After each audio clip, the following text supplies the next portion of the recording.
Arestado sa Rizal ang isang lalaki na napag-alamang wanted din sa iba pang mga kaso sa Quezon City.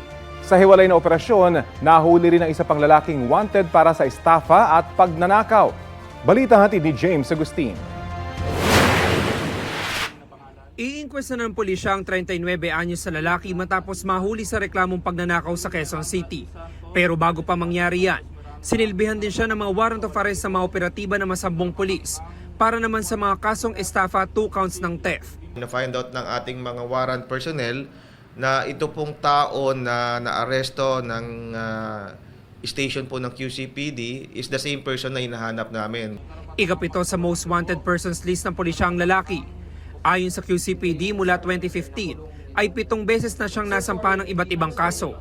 Kino-considered as one of the member ng criminal gang na involved particularly in robbery and theft here in Quezon City and some parts in Metro Manila. Nakulong na rin po siya dati dito way back 2022, nakalaya because of bail and upon posting bail, nakagawa pa rin siya ng mga ibang crimes. Sinusubukan pa namin makuha ang panig ng lalaki na nakapiit sa Talipapa Police Station.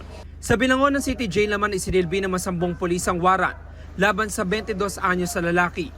Yan ay para sa mga kasong 2 counts ng paglabag sa Comprehensive Dangerous Drugs Act at paglabag sa Omnibus Election Code. Taga Quezon City ang lalaki at nahuli sa Binangon ng Rizal dahil sa kasong carnapping at theft. Upon knowing the location of the arrested suspect, doon po natin na-serve yung warrant of arrest po na-secure po ng ating warrant personnel. Una sa listahan ng mga most wanted person ng pulisyang lalaki. Sinusubukan pa namin makuhanan siya ng pahayag.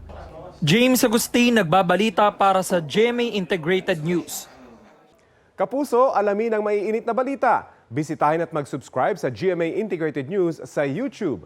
Sa mga kapuso abroad, samahan nyo kami sa GMA Pinoy TV at sa www.gmanews.tv.